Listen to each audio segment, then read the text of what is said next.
Good morning.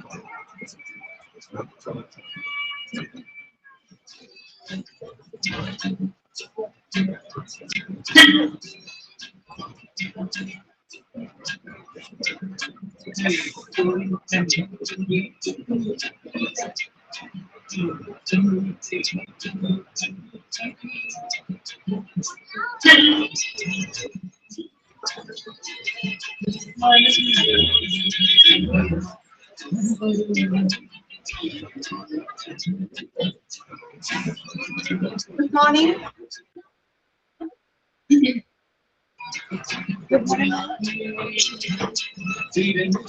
Anjana, ഒന്ന് mute ചെയ്ത് വെക്കാമോ? അഞ്ജന, ഒന്ന് മ്യൂട്ട് ചെയ്ത് വെക്കാമോ? Okay ma'am. Okay Jisiya, good morning.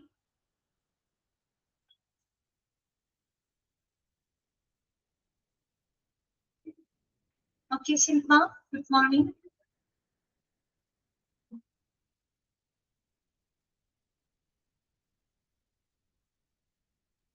Sony, good morning.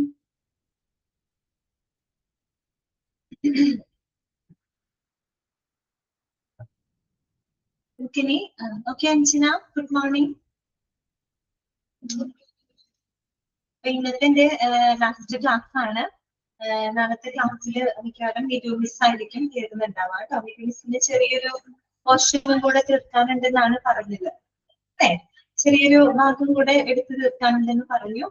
അതുകൊണ്ട് മിസ്സായിരിക്കും നാളത്തെ ക്ലാസ്സിൽ കയറുന്നുണ്ടാവാം. പിന്നെ നിങ്ങൾക്ക് അറിയാവുന്ന പോലെ നാളത്തോട് കൂടിയിട്ട് നിങ്ങളുടെ ആ ക്ലാസ് അവിടെ കംപ്ലീറ്റ് ആവാണ്. ഇന്നത്തെ എന്റെ ലാസ്റ്റ് ക്ലാസ് ആണ്. ഓക്കെ, അപ്പൊ എന്താണ് ഇപ്പൊ നിങ്ങൾ എങ്ങനെയാവുമ്പോ ഈ ഒരു കോഴ്സ് കഴിഞ്ഞു.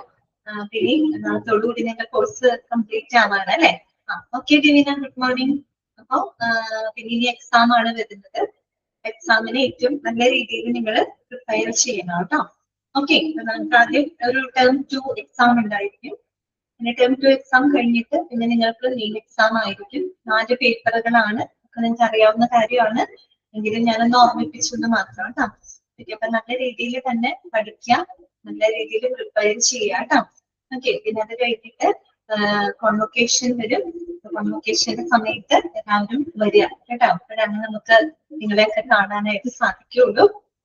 ഓക്കെ, അത്രയൊക്കെ കാര്യങ്ങളാണ് പറയാനുള്ളത്. ഇനി നമുക്ക് ചെറിയൊരു പോർഷനും കൂടെ നമുക്ക് ബാക്കിയുണ്ട് അല്ലെ? ഓക്കെ, അത് നമുക്കൊന്ന് കംപ്ലീറ്റ് ചെയ്തിട്ട് നമുക്ക് ആ ഒരു ഗ്രീവൻസ് എന്ന് പറയുന്ന 6ാമത്തെ ചാപ്റ്ററിന്റെ ചെറിയൊരു റിവിഷനും കൂടെ നമുക്ക് നടത്തിയിട്ട് ക്ലാസ് അവസാനിപ്പിക്കാം കേട്ടോ. അങ്ങനെയാണ് ഞാൻ ഇന്ന് ഉദ്ദേശിക്കുന്നത്. ഓക്കെ, അപ്പൊ നമ്മള് കഴിഞ്ഞ ദിവസം നമ്മൾ പറഞ്ഞത് കളക്റ്റീവ് ബാർഗെയിനിങ് പ്രോസസ് ആണ് അല്ലെ? ഓക്കെ, അപ്പൊ അതിൽ പ്രധാനമായിട്ടും 5 കാര്യങ്ങൾ ആ ഫ്ലോ ചാർട്ട് നിങ്ങൾക്ക് ഓർമ്മയുണ്ടല്ലോ അല്ലെ? അതിനെന്തായിരുന്നു? പ്രിപ്പയറിംഗ് ഫോർ നെഗോഷിയേഷൻ അല്ലെ? നെഗോഷിയേഷന് വേണ്ടിയിട്ട് നമ്മൾ പ്രിപ്പയർ ചെയ്യുന്നു. നെഗോഷിയേഷൻ മീൻസ് എന്താണ്? ഡിസ്കഷൻ ആണ് ഉദ്ദേശിക്കുന്നത് അല്ലെ? അതെ, അതായത് നമ്മൾ ഈ മാനേജ്മെന്റിനും പിന്നെ എംപ്ലോയീസിനും ഇടയിലുള്ള ചർച്ചകൾക്ക് ആവശ്യമായിട്ടുള്ള വിവരങ്ങളും അല്ലെ മറ്റു കാര്യങ്ങളും നമ്മൾ ശേഖരിക്കുന്ന ആ ഒരു എന്താണ് സ്റ്റെപ്പാണ് അല്ലെ? സ്റ്റെപ്പ് 1, പ്രിപ്പയറിംഗ് ഫോർ നെഗോഷിയേഷൻ എന്ന് പറയുന്നത്. Okay Ashwathi, good morning. അത് കഴിഞ്ഞാൽ 2ാമത്തെ സ്റ്റെപ്പ് എന്ന് പറഞ്ഞാല് ബാർഗെയിനിങ് ഇഷ്യൂസ് ആണ് അല്ലെ? ബാർഗെയിനിങ് ഇഷ്യൂസ് ആണ്. നമ്മൾ ആ ചർച്ചയിൽ ഉൾപ്പെടുത്തേണ്ട വിഷയങ്ങള്, കാര്യങ്ങള് എന്തൊക്കെയാണെന്ന് നമ്മൾ നിശ്ചയിക്കുന്നു അല്ലെ? 3ാമത് നമ്മൾ പറഞ്ഞത് നെഗോഷിയേറ്റിംഗ് ആണ്. നെഗോഷിയേറ്റ് ചെയ്യാന്ന് പറയുമ്പോൾ ഡിസ്കസ് ചെയ്യാന്നുള്ള അർത്ഥമാണ് അല്ലെ? അവിടെ നെഗോഷിയേഷൻ സ്റ്റാർട്ട് ചെയ്യാണ്. ഇരുകൂട്ടരും തമ്മില് ചർച്ചകള് നടക്കുകയാണ്. നമുക്കറിയാം ചർച്ചകൾക്കിടയിൽ ഒരുപക്ഷെ തടസ്സങ്ങൾ ഉണ്ടാകാം. ചിലപ്പോൾ യാതൊരു തടസ്സവും ഇല്ലാതെ വളരെ സുഗമമായിട്ട് ചർച്ചകൾ മുന്നോട്ട് പോകാം അല്ലെ? 2 സാധ്യതകളുണ്ട് നമ്മുടെ മുന്നിൽ അല്ലെ? അപ്പൊ അവര് പറയുന്നത് നെഗോഷിയേഷൻ ബ്രേക്ക് ഡൗൺസ്. ഇപ്പൊ ഏതെങ്കിലും സാഹചര്യത്തില് ചർച്ചകളിൽ എന്തെങ്കിലും തടസ്സങ്ങൾ വരുവാണെങ്കിൽ അല്ലെ, അതാണ് യെസ് എന്ന് പറഞ്ഞു കൊടുത്തിരിക്കുന്നത്. ചർച്ചകളില് എന്തെങ്കിലും തടസ്സങ്ങൾ ഉണ്ടാകുകയാണെങ്കിൽ നമ്മൾ ഏത് സ്റ്റെപ്പിലോട്ട് പോകും? ഓവർകമ്മിങ് ബ്രേക്ക് ഡൗൺ എന്ന ആ ഒരു സ്റ്റെപ്പിലോട്ട് പോകും അല്ലെ? തടസ്സങ്ങൾ നമുക്ക് എന്ത് ചെയ്യണം? നീക്കണം അല്ലെ? അതിനെ ഓവർകം ചെയ്തുകൊണ്ട് നമ്മൾ എവിടേക്ക് എത്തണം? റീച്ചിങ് ദ എഗ്രിമെന്റ്, കരാറിലോട്ട് നമ്മൾ എത്തിച്ചേരണം. ഇനി ഈ ബ്രേക്ക് ഡൗൺ ഉണ്ടാവുമെന്ന് നമുക്ക് ഉറപ്പൊന്നുമില്ല. ചിലപ്പോൾ ചർച്ചകളിൽ വേറെ ഇഷ്യൂസ് ഒന്നും ഉണ്ടാകില്ല. വളരെ സ്മൂത്ത് ആയിട്ട് ചിലപ്പോൾ നെഗോഷിയേഷൻസ് നടന്നു പോകാം, അല്ലെ? അപ്പൊ നെഗോഷിയേഷൻ ബ്രേക്ക് ഡൗൺസ് ഇല്ല എങ്കിൽ, നോയാണെങ്കിൽ, അല്ലെ? നോയാണെങ്കിൽ പിന്നെ ഓവർകമ്മിങ് ബ്രേക്ക് ഡൗൺസ് എന്ന് പറയുന്ന സ്റ്റെപ്പിന്റെ ആവശ്യം അവിടെ വരുന്നില്ല, അല്ലെ? നേരിട്ട് നമുക്ക് എങ്ങോട്ടേക്ക് എത്താം? റീച്ചിങ് ദ എഗ്രിമെന്റ്, ആ കരാറിലോട്ട് നമുക്ക് എത്താൻ സാധിക്കും, അല്ലെ? പിന്നെ അടുത്ത സ്റ്റെപ്പ് എന്താണ്?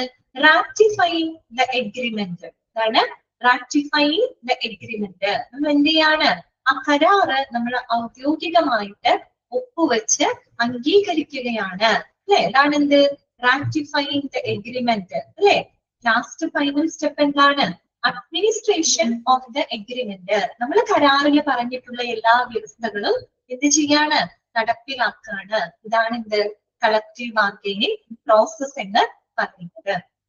പിന്നെ നമ്മൾ പഠിച്ച മറ്റൊരു കാര്യം എന്താണ്? കളക്റ്റീവ് ബാർഗൈനിങ്ങിനെ, അല്ലെ, എഫക്ട് ചെയ്യുന്ന രണ്ട് എൻവിയോൺമെന്റൽ ഫാക്ടേഴ്സുകൾ എന്തൊക്കെയാണ്? ഓർമ്മയുണ്ടല്ലോ? ഒന്നെന്താണ്? ബാർഗൈനിങ് സ്ട്രക്ചർ ആണ്. രണ്ടാമത്തതോ യൂണിയൻ മാനേജ്മെന്റ് റിലേഷൻഷിപ്പ് ആണ്. അപ്പൊ റിലേഷൻഷിപ്പ് എപ്പോഴും എങ്ങനെയായിരിക്കുമെന്നാണ് നമ്മൾ പറഞ്ഞത്? വളരെ കോപ്പറേറ്റീവ് സ്റ്റൈൽ ഓഫ് റിലേഷൻഷിപ്പ് ആണ് ഉണ്ടായിരിക്കേണ്ടത്, അല്ലെ? യൂണിയനും മാനേജ്മെന്റിനും ഇടയിലായിട്ട് വളരെ സഹകരണാത്മകമായ ഒരു എന്താണ് ഒരു റിലേഷൻഷിപ്പ് ആണ് അവിടെ ഉണ്ടായിരിക്കേണ്ടത്. ഇതൊക്കെ നിങ്ങൾ മനസ്സിലാക്കി പോകേണ്ട കൺസെപ്റ്റുകളാണ് കേട്ടോ. ഒരു കോപ്പറേറ്റീവ് സ്റ്റൈൽ ഓഫ് ഫംഗ്ഷനിങ് ഉണ്ടെങ്കിൽ മാത്രമാണ് കളക്റ്റീവ് ബാർഗൈനിങ് സക്സസ് ആവുകയുള്ളൂ. ഓക്കെ, ക്ലിയർ ആണെന്ന് വിചാരിക്കുന്നു കേട്ടോ. അപ്പൊ നമ്മള് അതിലെ രണ്ട് സ്റ്റെപ്പുകൾ നമ്മൾ ഓൾറെഡി പറഞ്ഞു കഴിഞ്ഞു, അല്ലെ? പ്രിപ്പയറിംഗ് ഫോർ നെഗോഷിയേഷൻ, അല്ലെ? അപ്പൊ നെഗോഷിയേഷന് വേണ്ടി നടത്തുന്ന തയ്യാറെടുപ്പുകൾ, അത് ഈ പറയുന്ന പോലെ മാനേജ്മെന്റിന്റെ ഭാഗത്ത് നിന്നുള്ള നെഗോഷിയേറ്റേഴ്സും എംപ്ലോയീസിന്റെ ഭാഗത്ത് നിന്നുമുള്ള നെഗോഷിയേറ്റേഴ്സും അവർ നടത്തേണ്ട തയ്യാറെടുപ്പുകൾ എന്തൊക്കെയാണെന്ന് നമ്മൾ കണ്ടതാണ്, അല്ലെ? ഓക്കെ, പിന്നെ രണ്ടാമത് നമ്മൾ പറഞ്ഞു നിർത്തിയത് രണ്ടാമത്തെ ലിസ്റ്റ് പറഞ്ഞത് ഐഡന്റിഫൈ ബാർഗൈനിങ് ഇഷ്യൂസ് ആണ്, അല്ലെ? അതെ, നമ്മൾ ചർച്ചയിൽ ഉൾപ്പെടുത്തേണ്ട വിഷയങ്ങളും കാര്യങ്ങളും എന്തൊക്കെയാണെന്ന് നിശ്ചയിക്കുന്നു. അപ്പൊ എന്തൊക്കെ ഇഷ്യൂസുകളാവാം? വേജ് റിലേറ്റഡ് ആയിട്ടുള്ള ഇഷ്യൂസ് ആവാം, അല്ലെ? ശമ്പളവുമായിട്ട് ബന്ധപ്പെട്ട ഇഷ്യൂസ് ആവാം. സപ്ലിമെന്ററി എക്കണോമിക് ബെനിഫിറ്റ്സ് ഇഷ്യൂസ് ആവാം, അതായത് അനുബന്ധ സാമ്പത്തിക ആനുകൂല്യ പ്രശ്നങ്ങളാവാം. അതായത് നമ്മൾ ശമ്പളത്തിന് പുറമെ നമ്മൾ മറ്റു പല ആനുകൂല്യങ്ങളൊക്കെ കൊടുക്കുന്നില്ലേ? പെൻഷൻസ് കൊടുക്കുന്നുണ്ട്, പെയ്ഡ് വെക്കേഷൻസ്, അല്ലെ? അതുപോലെ health insurance, dismissal benefits, supplementary unemployment benefits. ഇതൊക്കെ എന്താണ്? നമ്മൾ ശമ്പളത്തിന് പുറമെ കൊടുക്കുന്ന മറ്റു ആനുകൂല്യങ്ങളാണ്, അല്ലെ? അതെ, അനുബന്ധമായിട്ട് നമ്മൾ കൊടുക്കുന്ന ബെനിഫിറ്റ്സുകളാണ്. അപ്പൊ അതിനെ സംബന്ധിക്കുന്ന ഇഷ്യൂസും ആകാം. ഇനി നമ്മൾ പറഞ്ഞത് ഇൻസ്റ്റിറ്റ്യൂഷണൽ ഇഷ്യൂസ് ആണ്. എന്താണ് ലക്ഷ്മി? ഓക്കെ, ലേറ്റ് ആയാ കുഴപ്പമില്ല. ഇൻസ്റ്റിറ്റ്യൂഷണൽ ഇഷ്യൂസ് വരെ നമ്മൾ പറഞ്ഞു നിർത്തിയതാണ്, അല്ലെ? ലാസ്റ്റ് ആൻഡ് ഫൈനൽ വൺ എന്താണ്? അഡ്മിനിസ്ട്രേറ്റീവ് ഇഷ്യൂസ് ആണ്. ഭരണപരമായിട്ടുള്ള ഇഷ്യൂസ് ആണ്. നമ്മുടെ മുമ്പിൽ നിൽക്കുന്ന ഇഷ്യൂസ് എന്ന് പറയുമ്പോൾ പലതരത്തിലുള്ളതാവാം, അല്ലെ? വേജ് റിലേറ്റഡ് ആയിട്ടുള്ള ഇഷ്യൂസ് ഉണ്ട്, സപ്ലിമെന്ററി എക്കണോമിക് ബെനിഫിറ്റ്സ് ഇഷ്യൂസ് ഉണ്ട്. ഓക്കെ ദിവ്യ, ഗുഡ് മോർണിംഗ്. പിന്നെ ഇൻസ്റ്റിറ്റ്യൂഷണൽ ഇഷ്യൂസ് ഉണ്ട്. അടുത്തത് എന്താണ്? അഡ്മിനിസ്ട്രേറ്റീവ് ഇഷ്യൂസ് ആണ്. ഭരണപരമായിട്ടുള്ള പ്രശ്നങ്ങളാണ്. എന്താണ് ഭരണപരമായിട്ടുള്ള ഇഷ്യൂസ് എന്ന് പറയുമ്പോൾ എന്തൊക്കെ കാര്യങ്ങളാണ് അതിനകത്ത് ഉൾപ്പെടുന്നത്? അണ്ടർലൈൻ ചെയ്ത് പോവാട്ടോ.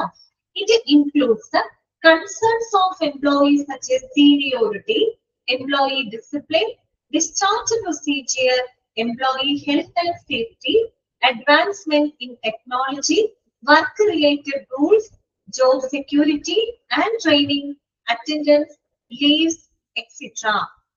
Underline ചെയ്യാം ട്ടോ. അതായത് ഭരണപരമായിട്ടുള്ള ഇഷ്യൂസ് എന്ന് പറഞ്ഞു കഴിഞ്ഞാൽ നമ്മൾ ഒരു സ്ഥാപനത്തിൽ വർക്ക് ചെയ്യുന്ന എംപ്ലോയീസിന്റെ, അല്ലെ, എംപ്ലോയീസുമായിട്ട് ബന്ധപ്പെട്ട ദൈനംദിന കാര്യങ്ങളാണ് അവിടെ വരുന്നത്, അല്ലെ? എന്ന് വെച്ചാൽ എംപ്ലോയീസിന്റെ സീനിയോറിറ്റി, അല്ലെ? അതുപോലെ എംപ്ലോയീസിന്റെ അച്ചടക്കവുമായിട്ട് ബന്ധപ്പെട്ട കാര്യങ്ങള്, പിന്നെ അവരുടെ ഡിസ്ചാർജ് പ്രൊസീജിയർ എന്ന് പറഞ്ഞാല് അവര് നമ്മൾ സ്ഥാപനത്തിൽ നിന്ന് പിരിച്ചുവിടുന്നതുമായിട്ട് ബന്ധപ്പെട്ട നടപടിക്രമങ്ങള്, അല്ലെ? പിന്നെന്താണ്?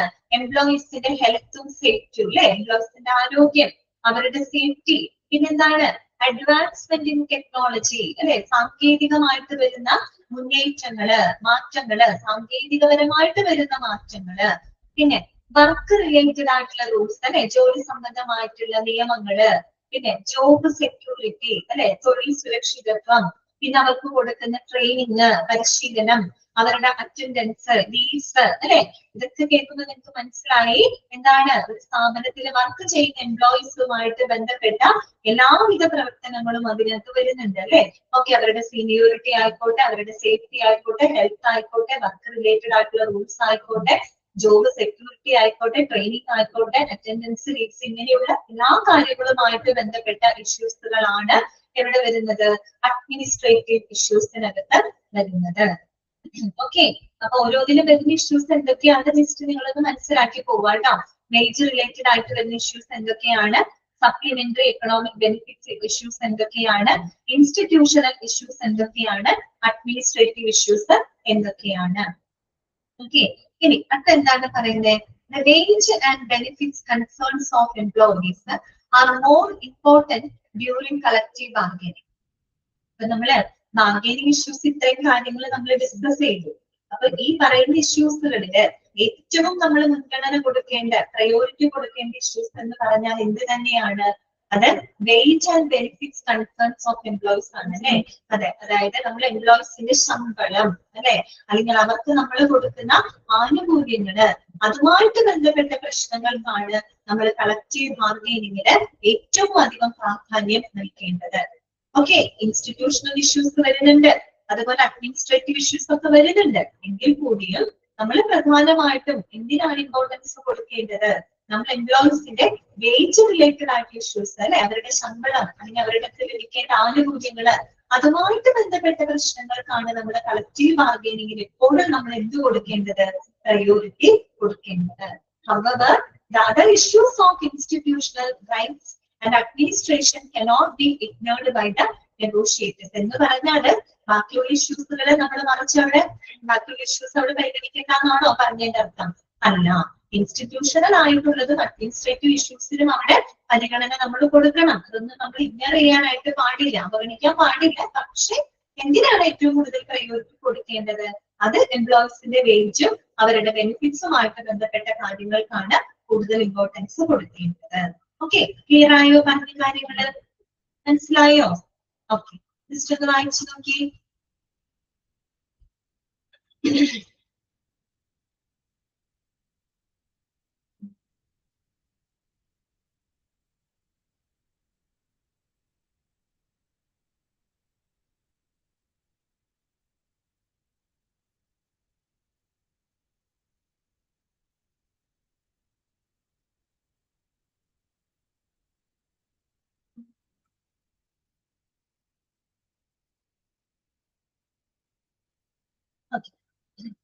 നെക്സ്റ്റ് നമ്മുടെ മൂന്നാമത്തെ സ്റ്റെപ്പ് എന്ന് പറഞ്ഞു കഴിഞ്ഞാൽ എന്താണ്, നെഗോഷിയേറ്റിംഗ് ആണ് അല്ലെ. എന്താണ് നെഗോഷിയേറ്റിംഗ്? നെഗോഷിയേറ്റ് ചെയ്യാന്ന് പറയുന്നത് എന്താണ്, ചർച്ചകൾ നടക്കുകയാണ് അല്ലെ, ഡിസ്കഷൻ അവിടെ നടക്കുകയാണ്. ആര് തമ്മിലാണ്?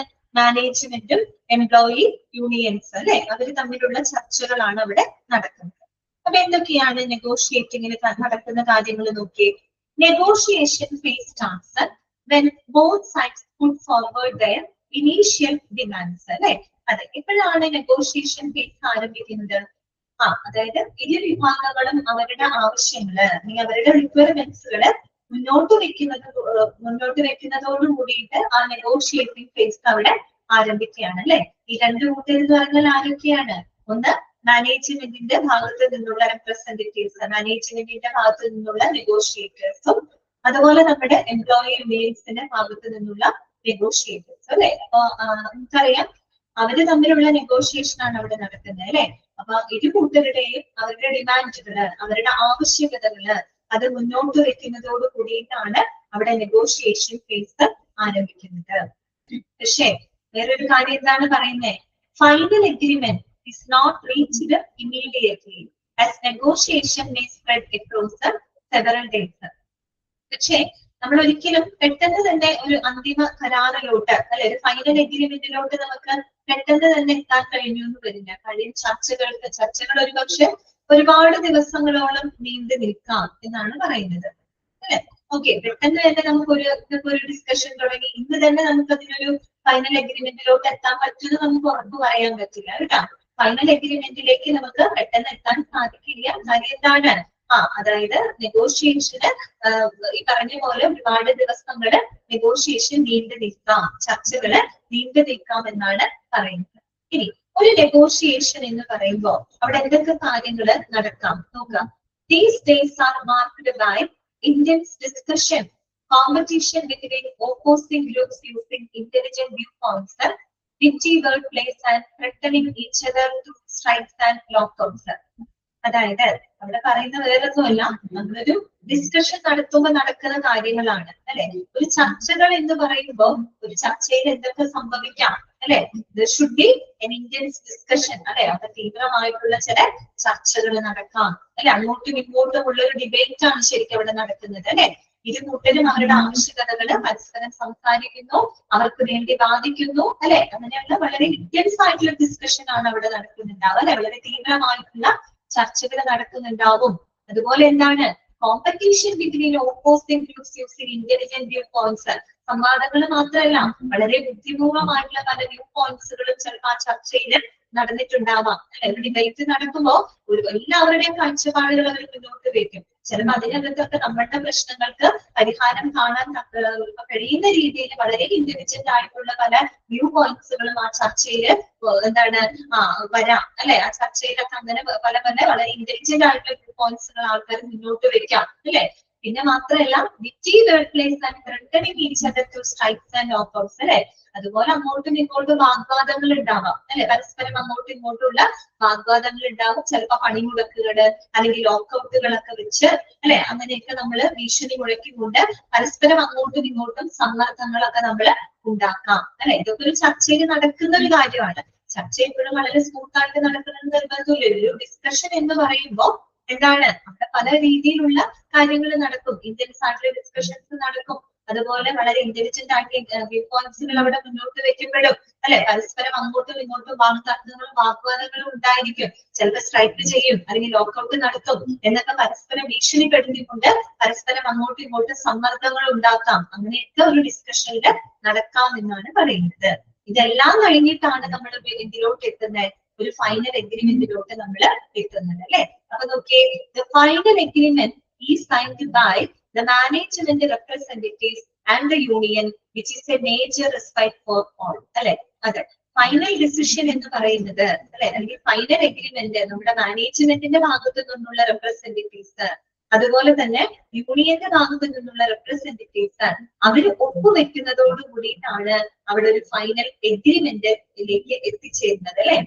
ഡിസ്കഷൻ ഒക്കെ നടന്നിട്ട് ഒരു ഫൈനൽ എഗ്രിമെന്റിനോട് എത്തിച്ചേരുന്നത് എങ്ങനെയാണ്, മാനേജ്മെന്റിന്റെ ഭാഗത്തു നിന്നുള്ള റെപ്രസെന്റേറ്റീവ്സ് അതുപോലെ യൂണിയന്റെ ഭാഗത്തു നിന്നുള്ള റെപ്രസെന്റേറ്റീവ്സ് ഒപ്പുവെക്കുന്നതോട് കൂടിയിട്ടാണ് അവിടെ ഫൈനൽ എഗ്രിമെന്റിലോട്ട് എത്തിച്ചേരുന്നത് അല്ലെ. ഇതെന്ന് പറഞ്ഞാൽ എന്താണ്, which is A major respect for all. അത് എല്ലാവർക്കും ആശ്വാസകരമാകുന്ന ഒരു കാര്യമാണ് ഫൈനൽ എഗ്രിമെന്റിലോട്ട് എത്തിച്ചേരുക എന്ന് പറയുന്നത്. പക്ഷെ അതിലേക്ക് എത്തിച്ചേരാനായിട്ട് നമുക്ക് ഒരുപാട് എന്താണ് കാര്യങ്ങള് മറികടക്കേണ്ടതുണ്ട് അല്ലെ. ചർച്ചകള്, വാഗ്വാദങ്ങള്, തർക്കങ്ങള് അല്ലെ, ഇതൊക്കെ മറികടന്നുകൊണ്ടാണ് നമ്മൾ അവസാനം ഒരു ഫൈനൽ എഗ്രിമെന്റിലോട്ട് എത്തുന്നത്. ആ ഒരു എഗ്രിമെന്റില് യൂണിയന്റെ ഭാഗത്തു നിന്നുള്ള ആളുകളും അല്ലെ, അവിടുത്തെ യൂണിയന്റെ റെപ്രസെന്റേറ്റീവ്സും മാനേജ്മെന്റിന്റെ റെപ്രസെന്റേറ്റീവ്സും കാര്യങ്ങള് ചർച്ച ചെയ്ത് അവര് സൈൻ ചെയ്തതോടുകൂടി അവര് ഒപ്പുവെക്കുന്നതോടു കൂടിയിട്ടാണ് നമ്മുടെ ഒരു ഫൈനൽ എഗ്രിമെന്റിലോട്ട് എത്തുന്നത്. ഓക്കെ, അടുത്ത എന്താ പറയുന്നത്, the more skilled the negotiators, the better chances of success they have in winning the negotiations അല്ലെ. അതെ, നെഗോഷിയേറ്റേഴ്സ് വളരെയധികം സ്കിൽഡ് ആണെങ്കിൽ, നെഗോഷിയേറ്റർ എന്ന് പറയുമ്പോൾ മാനേജ്മെന്റിന്റെ ഭാഗത്ത് നിന്ന് റെപ്രസെന്റ് ചെയ്ത് മാനേജ്മെന്റിന് വേണ്ടി സംസാരിക്കുന്ന വ്യക്തിയാണ് മാനേജ്മെന്റിന്റെ നെഗോഷിയേറ്റർ അല്ലെ. യൂണിയന്റെ നെഗോഷിയേറ്റർ എന്ന് പറയുന്നത് നമ്മുടെ എംപ്ലോയീസിന്റെ ആവശ്യകതകൾക്ക് വേണ്ടിയിട്ട് അവരുടെ റെപ്രസെന്റേറ്റീവ് ആയിട്ട് അവർക്ക് വേണ്ടി കാര്യങ്ങൾ മുന്നോട്ട് പറയുന്ന വ്യക്തിയാണ് യൂണിയന്റെ നെഗോഷിയേറ്റേഴ്സ്. അപ്പൊ ഈ പറയുന്ന നെഗോഷിയേറ്റേഴ്സ് എപ്പോഴും എങ്ങനെയായിരിക്കണം, അവർ സ്കിൽഡ് ആയിരിക്കണം അല്ലെ. അതായത് അവരുടെ ആവശ്യങ്ങള് അവിടെ വാദിച്ച് പറഞ്ഞ് മനസ്സിലാക്കി നേടിയെടുക്കാനുള്ള ഒരു കപ്പാസിറ്റി അവർക്ക് ഉണ്ടായിരിക്കണം അല്ലെ. അങ്ങനെ എത്രത്തോളം നെഗോഷിയേറ്റേഴ്സ് സ്കിൽഡ് ആണോ, അവർ എത്രത്തോളം കഴിവുള്ളവരാണോ, അങ്ങനെയാണെങ്കിൽ ആ നെഗോഷിയേഷൻ സക്സസ് ആവാനുള്ള ചാൻസ് വളരെയധികം കൂടുതലാണ് അല്ലെ. അത്രയേ ഉള്ളൂ. അപ്പൊ നെഗോഷിയേറ്റിംഗിന്റെ ഫേസിൽ എന്തൊക്കെയാണ് നടക്കുന്നതെന്നുള്ളത് നിങ്ങൾ മനസ്സിലാക്കാം. ഇരുകൂട്ടരും അവരുടെ ആവശ്യകതകൾ മുന്നോട്ട് വെക്കുന്നതോടുകൂടി നമ്മുടെ ആ ഒരു നെഗോഷിയേറ്റിംഗ് എന്ന് പറയുന്ന ഫേസ് അവിടെ സ്റ്റാർട്ട് ആവുകയാണ്. നെഗോഷിയേറ്റിംഗ് ഫേസ് എന്ന് പറഞ്ഞു കഴിഞ്ഞാല് അവിടെ ഇന്റൻസ് ആയിട്ടുള്ള ഡിസ്കഷൻസുകൾ നടക്കാം.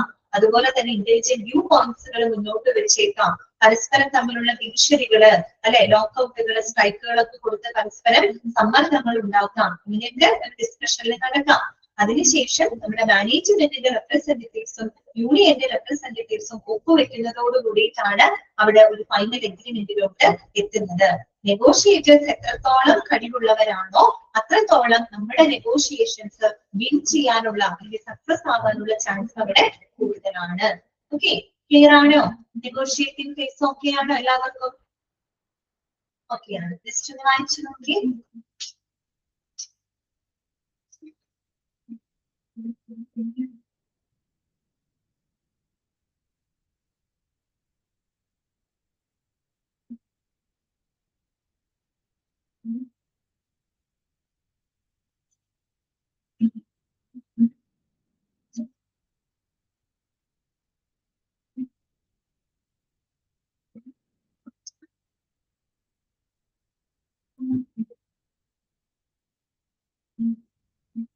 ഓക്കെ ആണെന്ന് വിചാരിക്കുന്നു കേട്ടോ. അടുത്ത സ്റ്റെപ്പ് എന്ന് പറഞ്ഞാൽ എന്താണ്? Reaching and ratifying the agreement. അല്ലെ, നമ്മളൊരു എഗ്രിമെന്റിലോട്ട് എത്തിച്ചേരുകയാണ്. അത് നമ്മൾ റാറ്റിഫൈ ചെയ്യാന്ന് പറയുന്നത് എന്താണ്? നമ്മൾ അംഗീകരിക്കുകയാണ്, അല്ലെ, അത് കൺഫേം ചെയ്യാണ്. ആ ഒരു എഗ്രിമെന്റ് നമ്മൾ കൺഫേം ചെയ്യാണ്, അല്ലെ, സ്ഥിരീകരിക്കുകയാണ് അല്ലെങ്കിൽ അംഗീകരിക്കുകയാണ്. നമ്മളൊരു ഫൈനൽ എഗ്രിമെന്റിലോട്ട് എത്തിച്ചേരുന്ന ആ ഒരു ഫേസ് ആണ്, അല്ലെ, reaching and ratify the agreement. എന്താണ് അവിടെ പറയുന്നത്? Agreement which has been made is still an informal one and it needs to be discussed by other members. നമ്മൾ തൊട്ട് മുമ്പത്തെ സ്റ്റെപ്പ് നെഗോഷിയേറ്റിംഗ് ഫേസ് ആയിരുന്നു. അപ്പൊ അതിന് നമുക്കറിയാം മാനേജ്മെന്റിന്റെ ഭാഗത്ത് നിന്നുള്ള നെഗോഷിയേറ്റർമാരും യൂണിയന്റെ ഭാഗത്ത് നിന്നുള്ള റെപ്രസെന്റേറ്റീവ്സ്, അല്ലെ, ആ നെഗോഷിയേറ്റേഴ്സുകൾ അവര് തമ്മിലാണ് ഡിസ്കഷനും കാര്യങ്ങളൊക്കെ നടന്ന് അവരൊരു തീരുമാനങ്ങളിൽ എത്തിച്ചേർന്നിട്ടുണ്ടാവും, അല്ലെ.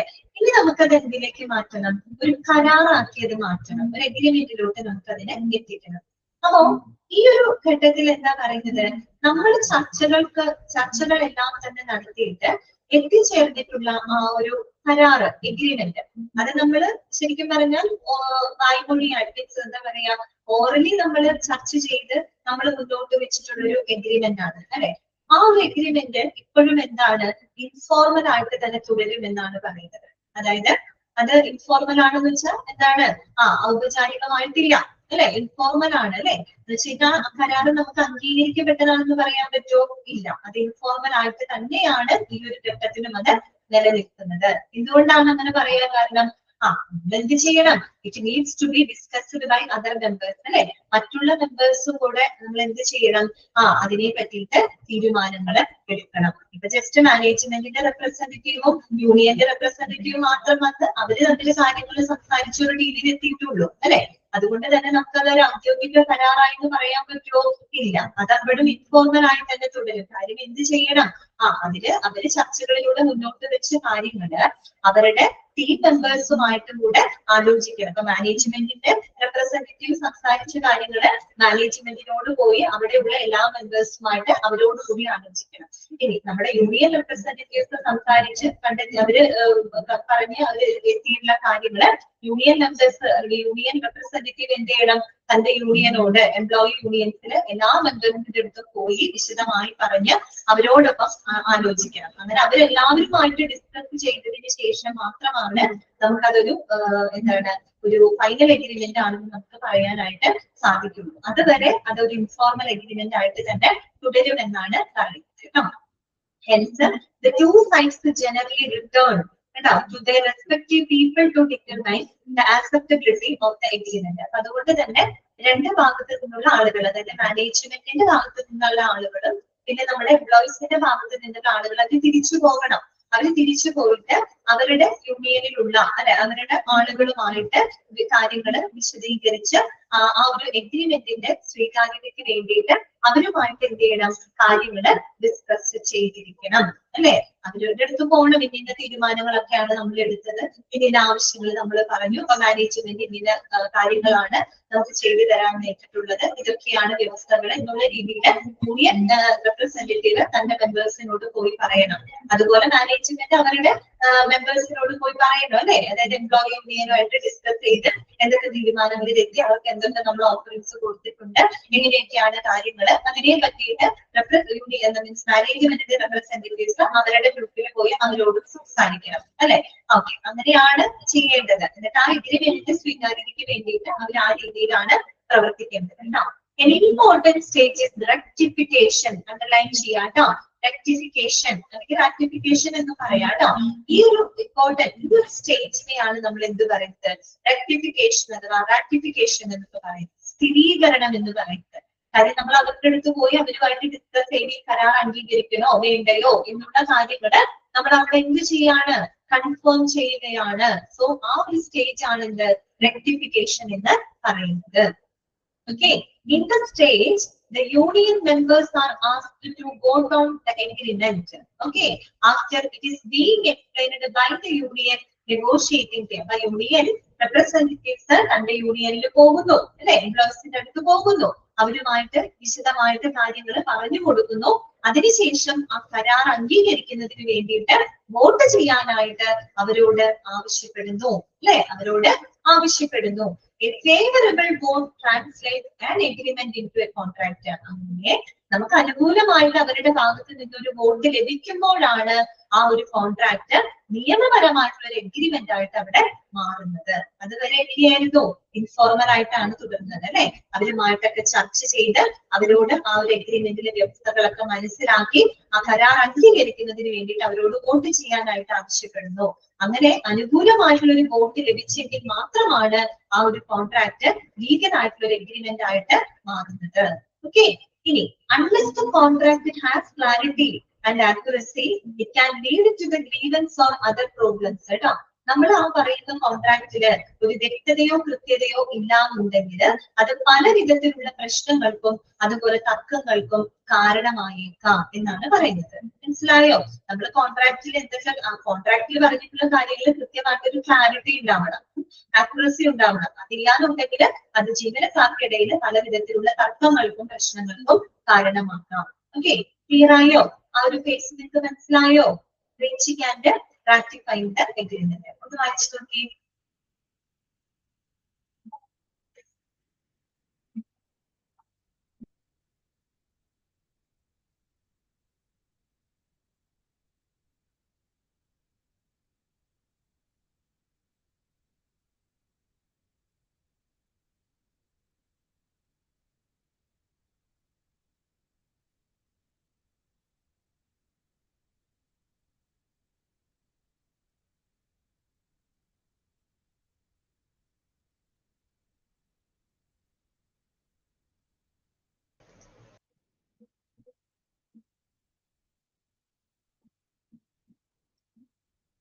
ഓക്കെ, ഇനി അടുത്ത ലാസ്റ്റ് ആൻഡ് ഫൈനൽ ഫേസ് എന്ന് പറഞ്ഞു കഴിഞ്ഞാല് കോൺട്രാക്ട് അഡ്മിനിസ്ട്രേഷൻ ആണ് കേട്ടോ. അതായത് നമ്മൾ ആ കോൺട്രാക്റ്റിൽ പറഞ്ഞിട്ടുള്ള എല്ലാ വ്യവസ്ഥകളും നമ്മൾ കൃത്യമായിട്ട് എന്ത് ചെയ്യുന്നു, അഡ്മിനിസ്റ്റർ ചെയ്യുന്നു അഥവാ നടപ്പിലാക്കുന്ന ഘട്ടമാണ് അല്ലെ, ഇംപ്ലിമെന്റേഷൻ ഘട്ടമാണ് അല്ലെ. കോൺട്രാക്ട് അഡ്മിനിസ്റ്റർ ചെയ്യാന്ന് വെച്ചാൽ എന്താണ്, ആ കരാറ് നമ്മൾ നടപ്പിലാക്കുകയാണ്. ആ കരാറില് നമ്മൾ ഒപ്പുവെച്ച് ഔദ്യോഗികമായിട്ട് അംഗീകരിച്ച ആ കരാറിലെ വ്യവസ്ഥകള് നമ്മൾ എന്ത് ചെയ്യുന്നു, നടപ്പിലാക്കുന്ന ആ ഒരു ഘട്ടമാണ്. That is called contract administration. Okay, എന്താണ് അവിടെ പറയുന്നത്? With the signing of the agreement the collective bargaining process does not end, rather it truly begins എന്നാണ് പറയുന്നത്. നമ്മൾ ഈ കരാറില് ഒപ്പുവെക്കുന്നതോട് കൂടിയിട്ട് ഈ കളക്റ്റീവ് ബാർഗൈനിങ് പ്രോസസ് അവിടെ അവസാനിക്കുകയല്ല, മറിച്ച് എന്താണ്, ആരംഭിക്കുകയാണ് അല്ലെ. ഇത് അവസാനിച്ചോ, പ്രോസസ് അവസാനിക്കുകയാണോ ചെയ്തത്? അല്ല, പിന്നെയോ കളക്റ്റീവ് ബാർഗൈനിങ് പ്രോസസ് അവിടെ ആരംഭിക്കുകയാണ് അല്ലെ. ഓക്കെ, അപ്പൊ ഇവിടെ പറയുന്നുണ്ട് this must be followed by the proper implementation of the provisions of the agreement അല്ലെ. അണ്ടർലൈൻ ചെയ്യാം കേട്ടോ. കോൺട്രാക്ട് അഡ്മിനിസ്ട്രേഷനിൽ നമ്മൾ എന്താ ചെയ്തത്, proper implementation of the provisions of the agreement അല്ലെ. ആ ഒരു കരാറിൽ ആ എഗ്രിമെന്റിൽ പറഞ്ഞിട്ടുള്ള വ്യവസ്ഥകള് നമ്മൾ പ്രോപ്പർ ആയിട്ട് കൃത്യമായിട്ട് നമ്മൾ എന്ത് ചെയ്യാണ്, ഇംപ്ലിമെന്റ് ചെയ്യാണ് അല്ലെ, നടപ്പിലാക്കുകയാണ്. പക്ഷേ അവിടെ നേരിടേണ്ടി വരുന്ന ചില ചാലഞ്ചസുകളെ പറ്റിയിട്ടാണ് അടുത്ത ഇതിൽ പറയുന്നത് കേട്ടോ. നമ്മള് ഈ വ്യവസ്ഥയിൽ പറയുന്ന എല്ലാ എന്താ പറയാ വ്യവസ്ഥകളും നടപ്പിലാക്കണം എന്നുള്ള ഘട്ടമാണല്ലോ. പക്ഷെ നടപ്പിലാക്കുന്ന സമയത്ത് പ്രായോഗികമായിട്ട് പല വിധത്തിലുള്ള ബുദ്ധിമുട്ടുകൾ നമുക്ക് ഫേസ് ചെയ്യേണ്ടതായിട്ട് വരാറുണ്ട്. അതിനെ പറ്റിയിട്ടാണ് നെക്സ്റ്റ് സെന്റൻസിൽ എന്ന് പറയുന്നത്. അതൊന്ന് മനസ്സിലാക്കി പോവുക. However, in the stressful work environment, it is tough to execute the provisions firmly. മനസ്സിലായോ? ഇപ്പൊ വളരെ സ്ട്രെസ്ഫുൾ ആയിട്ടുള്ള ഒരു വർക്ക് എൻവയോൺമെന്റ് ആണെന്ന് വിചാരിക്കാം. നമ്മുടെ ഫാക്ടറിയോ കമ്പനിയോ ഓഫീസോ എന്തോ ആയിക്കൊള്ളട്ടെ, അവിടെ വളരെ എന്താ പറയാ സ്ട്രെസ്ഫുൾ ആയിട്ടുള്ള വളരെ ടൈറ്റ് ആയിട്ടുള്ള ഒരു വർക്കിംഗ് എൻവയോൺമെന്റ് ആണെങ്കിൽ നമ്മൾ ഈ കോൺട്രാക്റ്റിൽ പറഞ്ഞിരിക്കുന്ന വ്യവസ്ഥകള് കൃത്യമായിട്ട് നടപ്പിലാക്കുന്നതിന് നമുക്ക് ബുദ്ധിമുട്ട് അനുഭവപ്പെടും. ഓക്കെ, എളുപ്പം എന്ത് ചെയ്യാൻ പറ്റില്ല, ഇംപ്ലിമെന്റ് പറയുന്ന പോലെ ഈസി ആയിട്ട് നമുക്ക് ചിലപ്പോ ഇംപ്ലിമെന്റ് ചെയ്യാനായിട്ട് പറ്റില്ല. എവിടെ വളരെ സ്ട്രെസ്ഫുൾ ആയിട്ടുള്ള ഒരു വർക്കിംഗ് എൻവയോൺമെന്റില് it is tough to execute the provisions അല്ലെ, ഈ പറയുന്ന എന്താണ് പ്രൊവിഷൻസുകള് നമുക്ക് കൃത്യമായിട്ട് നടപ്പിലാക്കുന്നതിന് ഒരുപാട് ബുദ്ധിമുട്ടുകളുണ്ട് അല്ലെ. In spite of the best efforts of skilled negotiators and lawyer experts in IR എന്ന് പറഞ്ഞാൽ ഇൻഡസ്ട്രിയൽ റിലേഷൻസ് എന്നാണ് കേട്ടോ. ഓക്കെ, നോട്ട് ചെയ്ത് വെച്ചേക്കാം കേട്ടോ. IR ഇൻഡസ്ട്രിയൽ റിലേഷൻസ് കേട്ടോ. A perfect agreement may be difficult to reach. ഇപ്പൊ നമ്മൾ വിചാരിക്കുന്ന പോലെയല്ല, വളരെ സ്കിൽഡ് ആയിട്ടുള്ള നെഗോഷിയേറ്റർമാരുണ്ട് അല്ലെ, അവര് നല്ല രീതിയിൽ എഫർട്ട് ഇടുന്നുണ്ട്. അതുപോലെ ഇൻഡസ്ട്രിയൽ റിലേഷൻസുമായിട്ട് ബന്ധപ്പെട്ട ലോയർ എക്സ്പേർട്സുകളും എല്ലാവരും ഉണ്ട്. എങ്കിൽ കൂടിയും നമുക്കൊരു പെർഫെക്റ്റ് ആയിട്ടുള്ള ഒരു എഗ്രിമെന്റിലോട്ട് എത്തിച്ചേരുക എന്ന് പറയുന്നത് വളരെ ബുദ്ധിമുട്ടാണെന്നാണ് പറയുന്നത്. അപ്പൊ നിങ്ങളൊന്ന് ആലോചിക്കണം കേട്ടോ. നമ്മൾ പറയുന്ന പോലെ ഈസി അല്ല. ഇത് എത്ര എക്സ്പേർട്ട് ആയിട്ടുള്ള എത്രയും സ്കിൽഡും ഒരുപാട് എഫർട്ട് ഒക്കെ ഇടുന്ന നെഗോഷിയേറ്റേഴ്സ് ഉണ്ടായാലും അല്ലെങ്കിൽ ഇൻഡസ്ട്രിയൽ റിലേഷൻസുമായിട്ട് ബന്ധപ്പെട്ട ലോയർ എക്സ്പേർട്ടുകളൊക്കെ ഉണ്ടെങ്കിൽ കൂടിയും ഉണ്ടായിട്ട് പോലും നമുക്കൊരു പെർഫെക്റ്റ് ആയിട്ടുള്ളൊരു എഗ്രിമെന്റിലോട്ട് എത്തിച്ചേരുക എന്ന് പറയുന്നത് വളരെയധികം ബുദ്ധിമുട്ടുള്ള ഒരു കാര്യമാണ്. ഒട്ടും ഈസി ആയിട്ടുള്ള ഒരു കാര്യമല്ല. ഇത്രയൊക്കെ എക്സ്പേർട്ട് ഉണ്ടായിട്ട് പോലും നമുക്കൊരു പെർഫെക്റ്റ് എഗ്രിമെന്റിലോട്ട് എത്തിച്ചേരാനായിട്ട് എന്തുണ്ട്, ബുദ്ധിമുട്ടുണ്ട് അല്ലെ. Okay, till the agreement period does not expire, the clause are allowed to continue. അപ്പൊ നമ്മുടെ ആ ഒരു എന്താ പറയാ എഗ്രിമെന്റ് അല്ലെ, ആ എഗ്രിമെന്റ് അവസാനിക്കുന്നത് വരെയും എന്തുണ്ടാവും, പല രീതിയിലുള്ള പോരായ്മകൾ അവിടെ തുടർന്നുകൊണ്ടേയിരിക്കും എന്നാണ് പറയുന്നത്. നമ്മൾ മനസ്സിലാക്കേണ്ടത് എഗ്രിമെന്റ് എപ്പോഴും നമുക്ക് പെർഫെക്റ്റ് ആയിട്ടൊന്നും ചെയ്യാൻ സാധിക്കില്ല എന്നുള്ളതാണ് സത്യം. ഓക്കെ, പല രീതിയിലും എന്താണ് മാക്സിമം നല്ല രീതിയിൽ ഇംപ്ലിമെന്റ് ചെയ്യാൻ മാത്രമേ ഉള്ളൂ. പക്ഷെ എന്താണ് പല രീതിയിലുള്ള പോരായ്മകളും വീഴ്ചകളൊക്കെ അപ്പോഴും അവിടെ തുടർന്നുകൊണ്ടേയിരിക്കും എന്നാണ് പറയുന്നത് കേട്ടോ. പിന്നെ അതിന് പുറമെ dispute may arise from faulty implementation or breach of any condition. അതുപോലെ നമ്മൾ ഈ കരാറിൽ പറഞ്ഞിരിക്കുന്ന വ്യവസ്ഥകള് അത് നമ്മൾ ശരിയായ രീതിയിൽ നടപ്പിലാക്കിയിട്ടില്ല, അല്ലെങ്കിൽ ആ വ്യവസ്ഥകളിൽ എന്തെങ്കിലും ലംഘനങ്ങളൊക്കെ വരുമ്പോ എന്ത് സംഭവിക്കും, അവിടെ ഡിസ്പ്യൂട്ട് ഉണ്ടാവും, തർക്കങ്ങൾ ഉണ്ടാവും. ശരിയാണ് അല്ലെ, തർക്കങ്ങൾ അവിടെ ഉണ്ടാകും. അപ്പോ അങ്ങനെ തർക്കങ്ങൾ വരുമ്പോ അത് കൃത്യമായിട്ട് പരിഹരിക്കാനുള്ള ആ ഒരു റെസ്പോൺസിബിലിറ്റി എന്ന് പറയുന്നത് ആരുടേതാണെന്ന് അറിയാമോ, HR മാനേജറുടേതാണ്. അവിടെയാണ് HR മാനേജർക്ക് ഇമ്പോർട്ടൻസ് വരുന്നത്. അടുത്ത സെന്റൻസ് മാർക്ക് ചെയ്യാം. The role of the HR manager is important in the daily administration of the contract. അത് വേണമെങ്കിൽ ക്വസ്റ്റ്യൻ ആയിട്ട് ചോദിക്കാം കേട്ടോ. Dash is important അല്ലെങ്കിൽ important in the daily administration of the contract അല്ലെ. അതായത് കളക്റ്റീവ് ബാർഗൈനിങ്ങിലൂടെ നമ്മൾ എത്തിച്ചേരുന്ന കോൺട്രാക്ട് അത് നടപ്പിലാക്കുന്നതിന് അല്ലെ, ഡെയിലി നിത്യേന അത് കൃത്യമായിട്ട് നടപ്പിലാക്കുന്നതിന്റെ പ്രധാന ചുമതല എന്ന് പറഞ്ഞാൽ ആരുടേതാണ്, HR മാനേജർ ആണ് അല്ലെ. HR മാനേജറുടേതാണ്, അദ്ദേഹമാണ് അതിന് പ്രധാനപ്പെട്ട ഒരു പങ്ക് വഹിക്കുന്നത്. Okay, discipline issues and resolution of grievances arising out of agreement are settled by the HR manager. Underline ചെയ്യാട്ടോ, by the HR manager.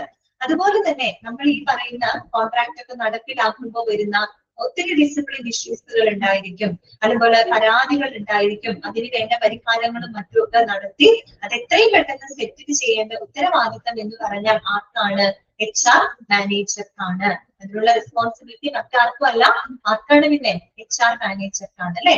Additionally, he or she aims to establish an ideal working relationship with the help of the line management with all employees who are affected by the terms and conditions of the agreement. അത് മാത്രമല്ല HR മാനേജറുടെ responsibility കേട്ടോ.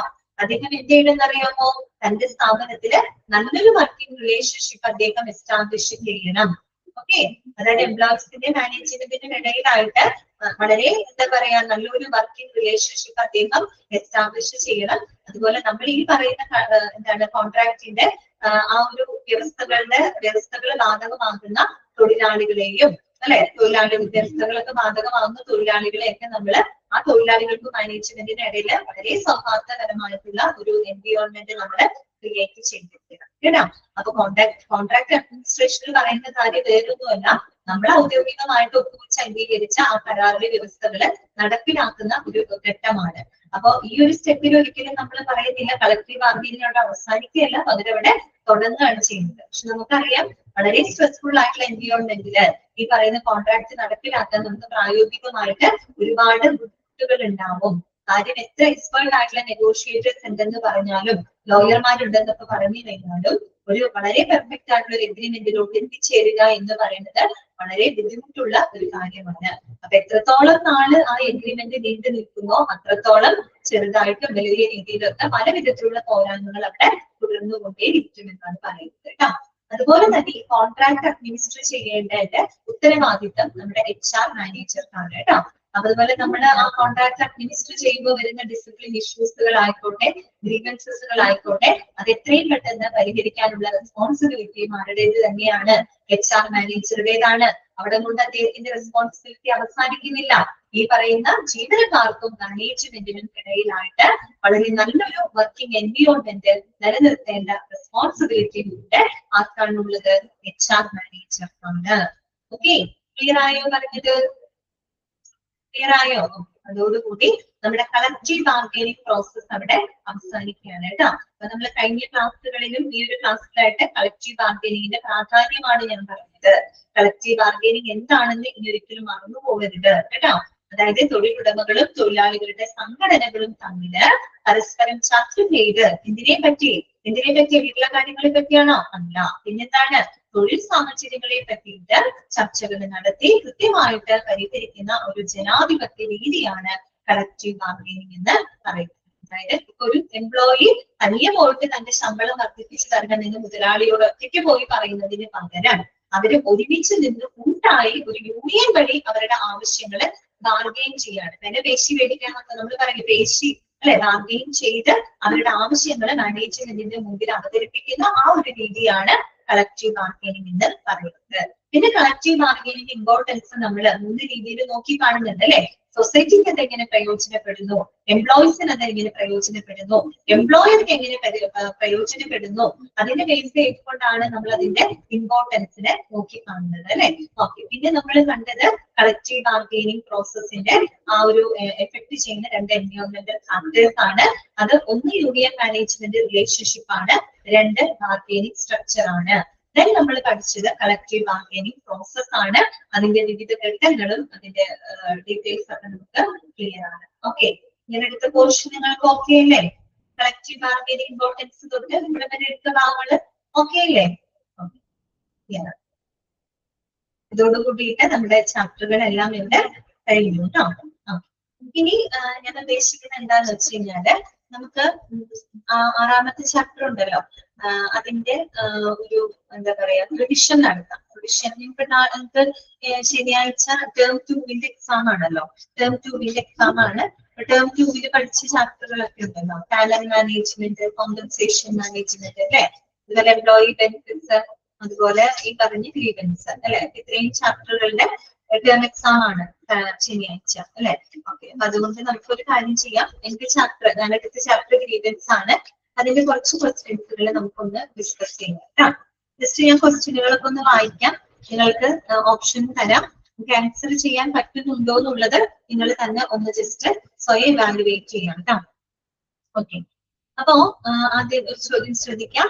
A feeling of discontentment and dissatisfaction that an employee has regarding his employment is known as option A, discipline issue, B, safety hazard, C, grievance, D, health problem. ഇതാണ് answer വരിക.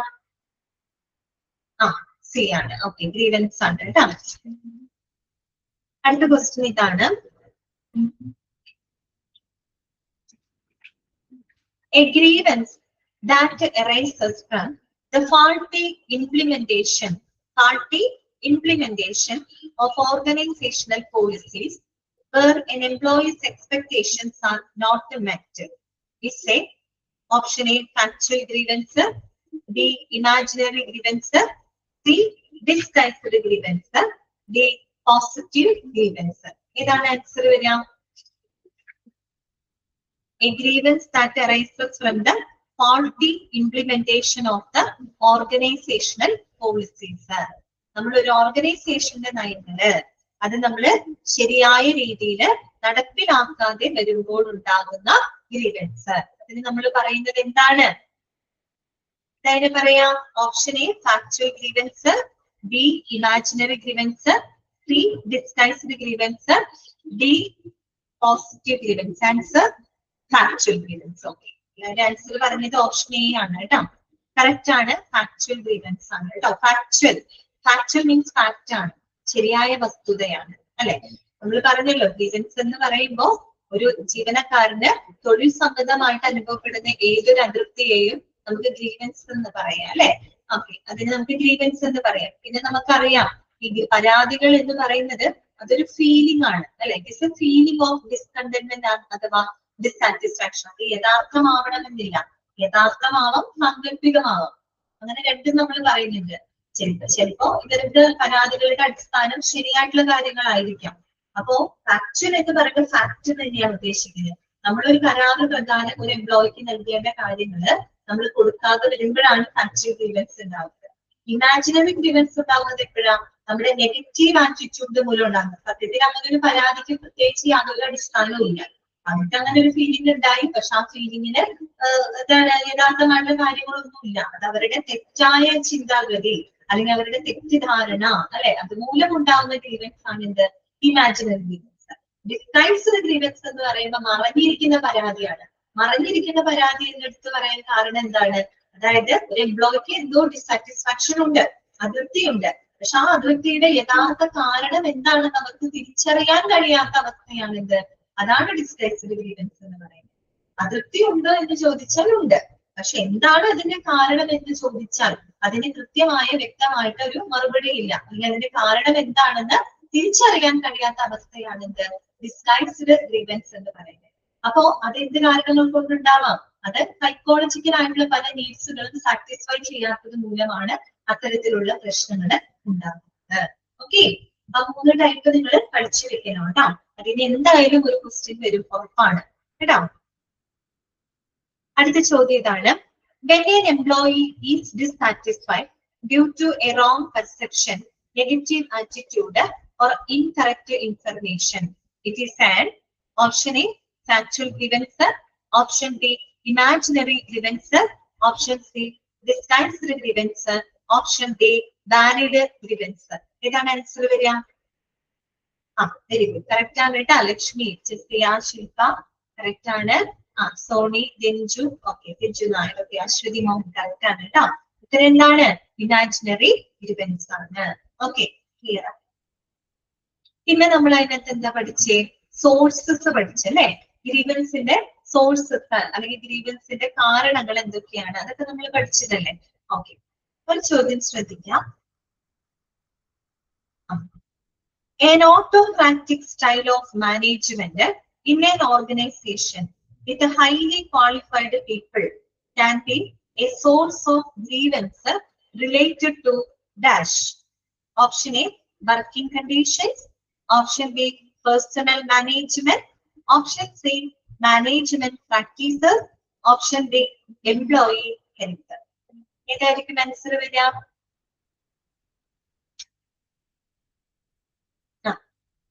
Lakshmi C ആണ് answer പറഞ്ഞേ. മറ്റാർക്കെങ്കിലും answer ഉണ്ടോ? തെറ്റിപ്പോയാലും കുഴപ്പമില്ല കേട്ടോ. Answer എന്താന്ന് വെച്ചാൽ നിങ്ങൾ പറഞ്ഞോളൂ, തെറ്റിക്കഴിഞ്ഞാലും കുഴപ്പമൊന്നുമില്ല. ഓക്കെ, ദിവ്യ ബി ആണ് പറഞ്ഞത്, ഓപ്പൺ ഗ്രീവൻസ്. അശ്വതി ബി ആണ് പറഞ്ഞത്, പേഴ്സണൽ മാനേജ്മെന്റ്. ആമിന കറക്റ്റ് പറഞ്ഞു, മാനേജ്മെന്റ് പ്രാക്ടീസസ് സി ആണ്. ആദ്യം നിന്ന് പറഞ്ഞ ആരായിരുന്നു? അശ്വതി അല്ലേ കറക്റ്റ് ആൻസർ ആദ്യം പറഞ്ഞത്? അശ്വതി അല്ല, ലക്ഷ്മിയാണ് അല്ലെ. ഓക്കെ, ലക്ഷ്മിയാണ് ആദ്യം കറക്റ്റ് ആൻസർ പറഞ്ഞിട്ടുള്ളത്. ആമിനെയും കറക്റ്റ് ആണ് കേട്ടോ, ശില്പയും കറക്റ്റ് ആണ് പറഞ്ഞത്. ദിവ്യയുടെയും അശ്വതിയുടെയാണ് തെറ്റിപ്പോയിട്ടുള്ളത്. ഞാൻ ഒന്നും കൂടെ ചോദ്യം വായിക്കാം കേട്ടോ, തെറ്റിപ്പോയത് പ്രശ്നമൊന്നുമില്ല. ചോദ്യം ശ്രദ്ധിക്കാം. An autocratic style of management in an organization with highly qualified people can be a source of grievance related to. അതായത് നമ്മൾ നമ്മുടെ ചാപ്റ്ററിൽ സോഴ്സസ് ഓഫ് ഗ്രീവൻസ് എന്ന് പറഞ്ഞു പഠിക്കുന്നുണ്ട്. കണ്ട, അതിൽ 3 കാര്യങ്ങളാണ്. ഒന്ന് മാനേജ്മെന്റ് പ്രാക്ടീസസ്, ഒന്നാമത്തെ റീസൺ മാനേജ്മെന്റ് പ്രാക്ടീസസ്. രണ്ടാമത്തത് grievances resulting from personal management. 3 working conditions, തൊഴിൽ സാഹചര്യങ്ങൾ. അങ്ങനെ 3 പോയിന്റുകളാണ് അതിനകത്ത് വരുന്നത്. ഇവിടെ പറഞ്ഞ എന്താണ്, മാനേജ്മെന്റിന്റെ ഒരു ഏകാധിപത്യ ശൈലി അല്ലെ, പ്രത്യേകിച്ച് ഹൈലി ക്വാളിഫൈഡ് ആയിട്ടുള്ള ജീവനക്കാരൊക്കെ വർക്ക് ചെയ്യുന്ന ഒരു സ്ഥാപനത്തിന്റെ അല്ലെങ്കിൽ മാനേജ്മെന്റിന്റെ ഏകാധിപത്യമായിട്ടുള്ള ഒരു പ്രവർത്തന രീതി അല്ലെ, അത് ഗ്രീവൻസിന് കാരണമാക്കും എന്ന് നമുക്കറിയാം. അത് ഏതുമായിട്ട് ബന്ധപ്പെട്ടതാണ്? അതായത് നിങ്ങളോട് ചോദിച്ചത് മാനേജ്മെന്റ് പ്രാക്ടീസസ് ആയിട്ട് ബന്ധപ്പെട്ടതാണോ, അതോ ഈ പറയുന്ന പോലെ ഗ്രീവൻസസ് റിസൾട്ടിങ് ഫ്രം പേഴ്സണൽ മാനേജ്മെന്റുമായിട്ട് ബന്ധപ്പെട്ടതാണോ, അതോ വർക്കിംഗ് കണ്ടീഷനുമായിട്ട് ബന്ധപ്പെട്ടതാണോ എന്നാണ് ചോദിച്ചത്. അപ്പൊ ഉത്തരം എന്താണെന്നറിയോ? മാനേജ്മെന്റ് പ്രാക്ടീസസ് ആണ്. കണ്ടോ, മാനേജ്മെന്റ് പ്രാക്ടീസസ് ആയിട്ട് ബന്ധപ്പെട്ടതാണ് ഓട്ടോക്രാറ്റിക് സ്റ്റൈൽ ഓഫ് മാനേജ്മെന്റ്. എന്ന് വെച്ച് കഴിഞ്ഞാല് നമ്മുടെ മാനേജ്മെന്റ് എല്ലാ തീരുമാനങ്ങളും അവരെന്താണ് ഒറ്റയ്ക്ക് എടുക്കുകയാണ് അല്ലെ, എല്ലാ തീരുമാനങ്ങളും മാനേജ്മെന്റ് മാത്രം എടുക്കുകയാണ്, മറ്റുള്ളവരുടെ അഭിപ്രായം അവിടെ മാനിക്കുന്നില്ല. അങ്ങനെ ഒരു രീതിയാണ് എന്ത് ഓട്ടോക്രാറ്റിക് സ്റ്റൈൽ എന്ന് പറയുന്നത്. അത് ഒരു പ്രത്യേകിച്ച് ഒരു ക്വാളിഫൈഡ് ആയിട്ടുള്ള ആളുകളൊക്കെ വർക്ക് ചെയ്യുന്ന സ്ഥാപനത്തില് മാനേജ്മെന്റ് അങ്ങനെ ചെയ്താൽ അവർക്ക് അത് ഇഷ്ടപ്പെടുമോ ആലോചിച്ചൊക്കെ, അവർക്ക് ഒരിക്കലും അത് ആക്സെപ്റ്റ് ചെയ്യാനായിട്ട് സാധിക്കും. അത് നമ്മുടെ മാനേജ്മെന്റിന്റെ പ്രവർത്തന ശൈലികളുമായിട്ട് ബന്ധപ്പെട്ട് വരുന്ന ഗ്രീവൻസുകളാണ്. ഓക്കെ, ക്ലിയർ ആയോ? തെറ്റിപ്പോയ ആൾക്കാർക്ക് മനസ്സിലായി വിചാരിക്കുന്നു കേട്ടോ. ഓക്കെ, കുഴപ്പമില്ല, കൺഫ്യൂഷനൊക്കെ ഉണ്ടാവും. അടുത്ത ക്വസ്റ്റ്യൻ ഇതാണ് കേട്ടോ. Impractical expectations and over ambition in an employee can be a source of grievance resulting from. ഇതേപോലെ തന്നെയുള്ള വേറൊരു ചോദ്യമാണ്. Impractical expectations and over ambition in an employee can be a source of grievance resulting from. Option A, management practices. Option B, personal management. Option C, working conditions. Option D, company policies. Answer പറയൂ. എന്താണ് answer വരിക? ജസിയ, Reshma, okay correct ആണ്. ശില്പ, ഡിവിന correct ആണ്. B ആണ് അല്ലെ, personnel management. ശരിയല്ലേ? Personal മാനേജ്മെന്റില് വരുന്ന കാര്യമാണ്. ഇവിടെ നിങ്ങൾക്ക് കാണാം, പേഴ്സണൽ മാനേജ്മെന്റുമായിട്ട് ബന്ധപ്പെട്ട് വരുന്ന കാര്യങ്ങളാണ് ഇംപ്രാക്ടിക്കൽ എക്സ്പെക്ടേഷൻ അല്ലെ. അതെ, അതായത് നമ്മൾക്ക് ഒട്ടും പ്രായോഗികമല്ലാത്ത ചില പ്രതീക്ഷകൾ നമ്മൾ വെച്ച് പുലർത്തി കഴിഞ്ഞാൽ എന്തായാലും അത് പ്രായോഗികമല്ല. അപ്പം അതുമൂലം എന്തുണ്ടാവാണ്? ജീവനക്കാർക്ക് പരാതികൾ ഉണ്ടാവുക. അത് അവരുടെ വ്യക്തിപരമായിട്ട് അല്ലെ, വ്യക്തിഗതമായിട്ട് അവർക്ക് ഉണ്ടാകുന്ന പരാതിയാണ്. അത് അവരെ എക്സ്പെക്ട് ചെയ്തു, ആ എക്സ്പെക്റ്റിനനുസരിച്ച് ആ എക്സ്പെക്ട് ചെയ്യുന്നത് ആരും പറഞ്ഞിട്ട് എക്സ്പെക്ട് ചെയ്തതാണോ? അല്ല, അവര് സ്വന്തമായിട്ട് അവരുടെ ഉള്ളിൽ തന്നെ ഉണ്ടാക്കിയെടുത്ത എക്സ്പെക്ടേഷൻസ് ആണ് അല്ലെ. അപ്പൊ അത് സാധിക്കാതെ വരുമ്പോ അവർക്ക് ഉണ്ടാകുന്ന പരാതികളാണ്. അതൊരു പേഴ്സണൽ മാനേജ്മെന്റുമായിട്ട് ബന്ധപ്പെട്ട ഗ്രീവൻസ് ആണ് അല്ലെ. ഓക്കെ, അടുത്ത ചോദ്യം ഇതാണ്. Bad conditions of the work place like a lack of drinking water or damaged workstations are the sources of grievances related to dash. Option A, management style. Option B, personal maladjustment. Option C, working conditions. Option D, communication gap. ഏതാണ് വരിക? എല്ലാവരുടെ answer C ആണ്, correct ആണ് കേട്ടോ. Working conditions ശരിയല്ലേ? തൊഴിൽ സാഹചര്യങ്ങളുമായിട്ട് ബന്ധപ്പെട്ടിട്ട് നമുക്ക് ആവശ്യത്തിനുള്ള കുടിവെള്ളം ലഭിക്കാതെ വരിക, അല്ലെങ്കിൽ വളരെ കേടുപാടുകൾ വന്നിട്ടുള്ള വർക്ക് സ്റ്റേഷൻസുകള് അല്ലെ, ഇതൊക്കെ തൊഴിൽ സാഹചര്യങ്ങളുമായിട്ട് ബന്ധപ്പെട്ട് ഉണ്ടാകുന്ന പരാതികളാണ്. ഓക്കെ, അടുത്ത ക്വസ്റ്റ്യൻ ഇതാണ്. The grievance redressal committee must consist of an equal number of members from the grievance redressal committee must consist of an equal number of members from the. Option A, government and the employer. Option B, employer and the workmen. Option C, union and the government. Option D, workmen and the families. Answer പറയാമോ? Option B Sreelakshmi correct ആണ്. Employer and the workmen. അങ്ങനെയല്ലേ നമ്മൾ പഠിച്ചത്? ഏത് സെക്ഷനാ? Section 9C ഓർമ്മയുണ്ടല്ലോ. നമ്മൾ ആ ചാപ്റ്ററിൽ ആകെ ഒരേ ഒരു ആക്ടിനെ പറ്റി നിങ്ങൾ പഠിക്കുന്നത് കേട്ടോ. അത് ഫാക്ടറീസ് ആക്ട് 1948 ആണ്. ആ ആക്ടിൽ വരുന്ന ആ ഒരു ആക്ട് ആണ് എംപ്ലോയി സേഫ്റ്റിയും ഹെൽത്തുമായിട്ട് ബന്ധപ്പെട്ടത്. അതിന്റെ വിവിധ സെക്ഷനുകളാണ് നിങ്ങൾ പഠിക്കേണ്ടത് കേട്ടോ. ഓരോ സെക്ഷനും ഇമ്പോർട്ടന്റ് ആണ് കേട്ടോ. അത് വീണ്ടും വീണ്ടും എടുത്ത് പറയാണ്. അതുപോലെ തന്നെ അടുത്ത ചോദ്യം ഇതാണ്. പിന്നെ നമ്മൾ അവിടെ പഠിച്ച വേറൊരു കാര്യം ഗ്രീവൻസ് റിഡ്രസൽ പ്രൊസീജിയർ പഠിച്ചല്ലേ. 6 സ്റ്റെപ്സ് വരുന്ന ഗ്രീവൻസ് റിഡ്രസൽ പ്രൊസീജിയർ നമ്മൾ പഠിച്ചിട്ടുണ്ടായിരുന്നു. അപ്പൊ അതിനെ ബേസ് ചെയ്തൊരു ചോദ്യം ശ്രദ്ധിക്കാം. The final step in the grievance handling procedure which checks the effectiveness of the solution is.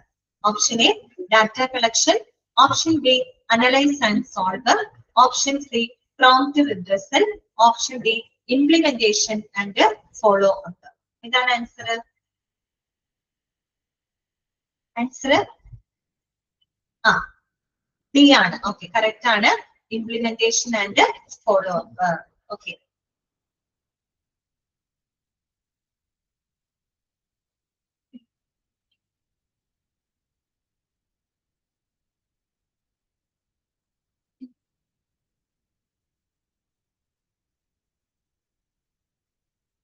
അടുത്ത ക്വസ്റ്റ്യൻ.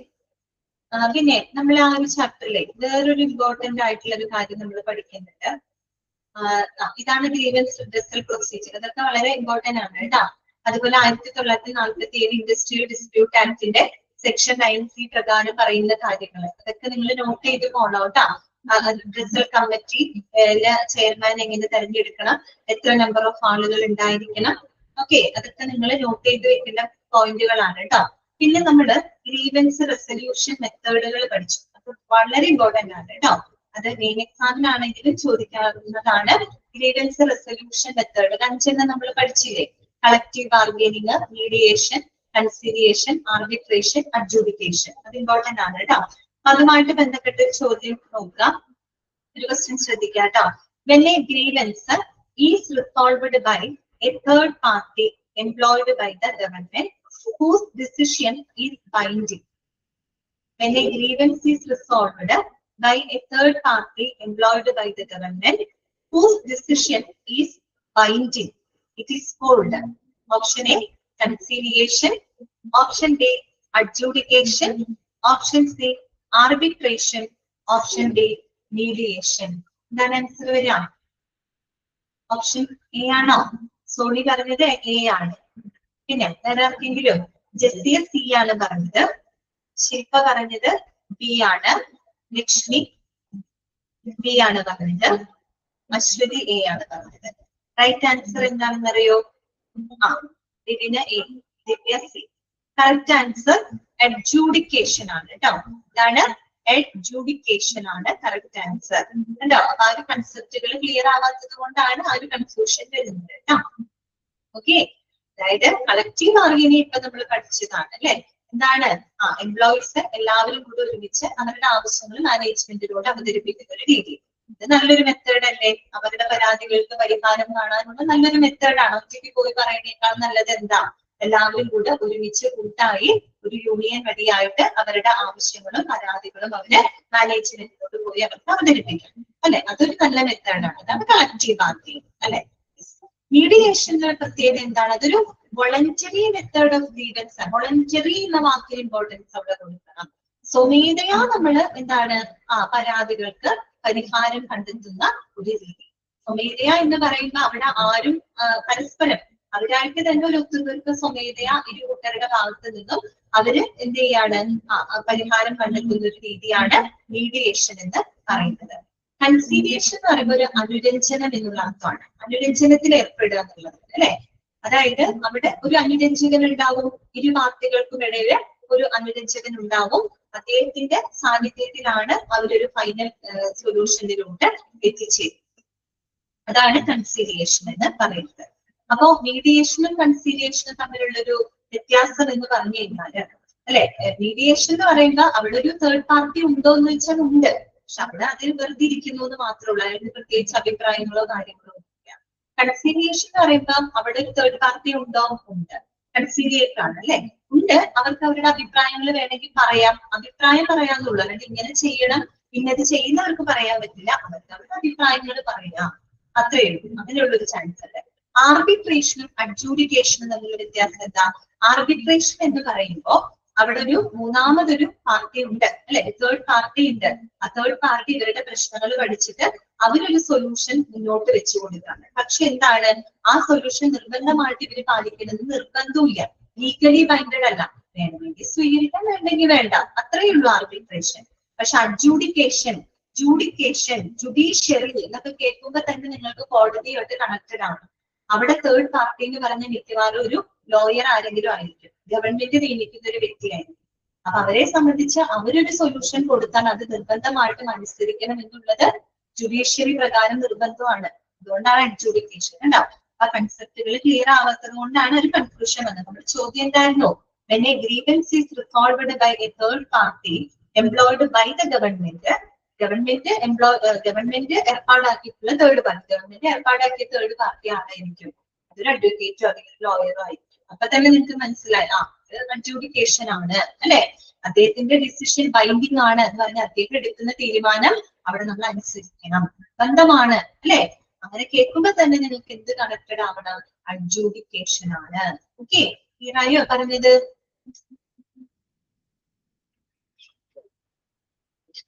ഇനിയിപ്പോ കൂടുതലൊന്നും ഇനി പറയാൻ നമുക്ക് സമയമില്ല. പിന്നെ ലാസ്റ്റ് ക്ലാസ് ആയിരുന്നു, HRM ടൈമിൽ നമ്മുടെ അവസാനിക്കുകയാണ്. എനിക്ക് തോന്നുന്നു എന്റെ കുഴപ്പമില്ലാതെ ക്ലാസ്സുകൾ മുന്നോട്ട് പോയി എന്നാണ് എനിക്ക് തോന്നുന്നത് കേട്ടോ. ഓക്കെ, എന്താണ് ലക്ഷ്മി ചോദിച്ച കാര്യം? കളക്റ്റീവ് ബാർഗൈനിങ്ങിൽ അല്ലാതെ ബാലൻസ് ഉള്ളതിനും തേർഡ് പാർട്ടി ഉണ്ടാവും അല്ലെ.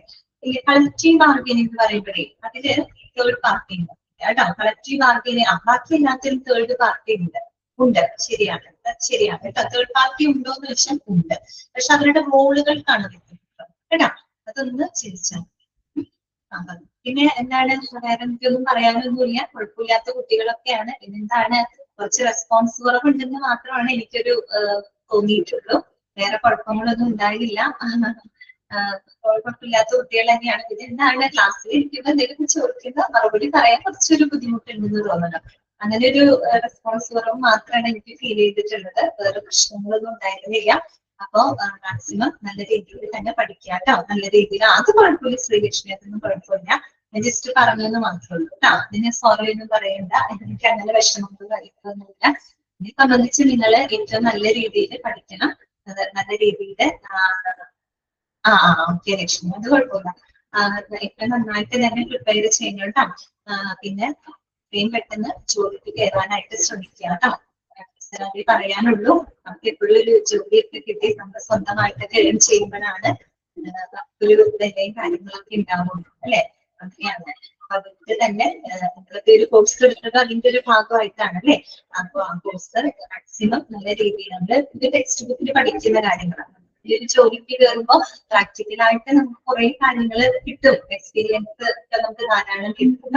അപ്പൊ ഇത്രയും നിങ്ങൾ എക്സാമിന് വേണ്ടി നല്ല രീതിയിൽ പ്രിപ്പയർ ചെയ്യാം, എന്താണ് സർട്ടിഫിക്കറ്റ് മേടിക്കാം. പിന്നെ ഒരു റിക്വസ്റ്റ് വേറൊന്നുമല്ല, കോൺവൊക്കേഷന് വരണം കേട്ടോ. കോൺവൊക്കേഷന് വരണം, എന്നാലേ നിങ്ങളെ എനിക്ക് കാണാനായിട്ട് പറ്റുള്ളൂ കേട്ടോ.